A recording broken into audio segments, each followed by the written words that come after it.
So, with the craziness that's been transpiring regarding UFC pay, that seems to be the hottest topic right now, and regarding the situation of Nate Diaz no longer in the UFC, or hasn't been in the UFC but didn't resign with the UFC, is over at Jake Paul's Promotions, MVP.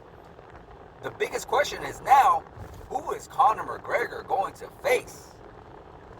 I mean, because first off, we don't even know if Conor McGregor is even going to fight, because Dana White has made it crystal clear that he's not even close to making a deal with Conor McGregor just yet.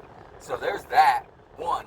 Then two, with all his fights that he could have had regarding the fight with Michael Chandler that was building up for a long time. Michael Chandler's facing Mauricio Ruffy on the White House card. And then Nate Diaz, we could have seen a trilogy there, but no, he's not facing Nate Diaz. Nate Diaz is taking on Mike Perry on MVP Promotions. So now who is left that's going to be massive?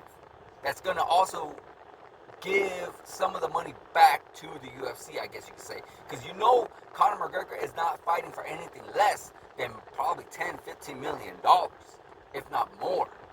So that's one. They first got to see if they can even make a contract happen with Conor McGregor, because Conor McGregor's old contract had pay-per-view points, and we all know the pay-per-view is gone. That's it. It's not happening no more. So all that little extra income that you can have, that you're supposed to have, it's out the window. It's not happening anymore. So that's a big discussion in itself on what's going to transpire with the contract with Conor McGregor. But let's just say, hypothetically, they do get everything worked out. Let's just say, hypothetically, everything's fine, and Conor McGregor is a full-fledged UFC fighter. Who is he going to face that's going to move the needle? There really isn't a whole lot of options. There really isn't. Nothing that's going to drive any kind of real crazy interest. You know, yes, there's a Paddy Pimblett, but I am just so I'm very unsure of that fight, only because Paddy Pimblett is a well-known grappler. And, you know, we all know he had that great fight with Justin Gaethje, a very phenomenal fight, back and forth. I loved it for sure. It showed a lot of heart, showed a lot of guts, and if that was Paddy's well-known style, then I would be like, all right, you know what, this could be a very good fight. But if I feel like with that fight that just did transpire, I don't think Paddy is going to be too eager to want to stand up with Conor McGregor, who is a well-known striker himself, a well-known sniper. The guy has crazy knockout power. So, and we all know that he doesn't have the best wrestling at all. Like, he has some decent wrestling takedown defense. That is, we all saw what he was able to do when it came to facing Khabib.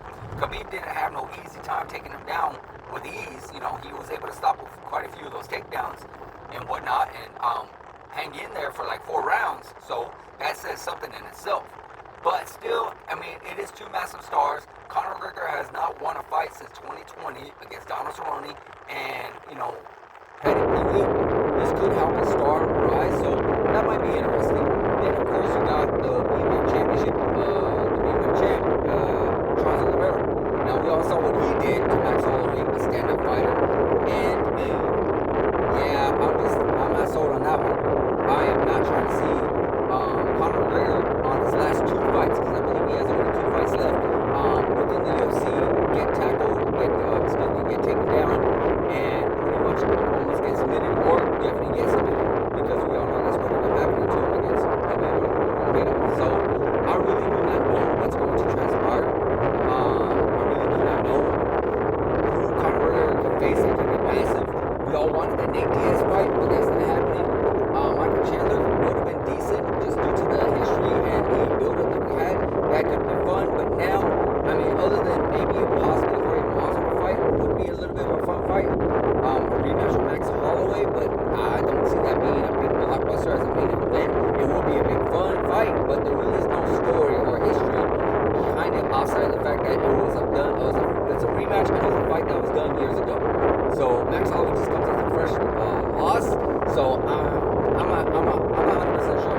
But guys, let me know in the comments what do you think about Conor McGregor and who he should fight next. Like, what's the next opponent for Conor McGregor that's gonna help move things along, and that if Conor McGregor is even gonna fight in the UFC. Let me know in the comments, guys. Like, subscribe, hit that notification button, and I'll see you guys in the next video.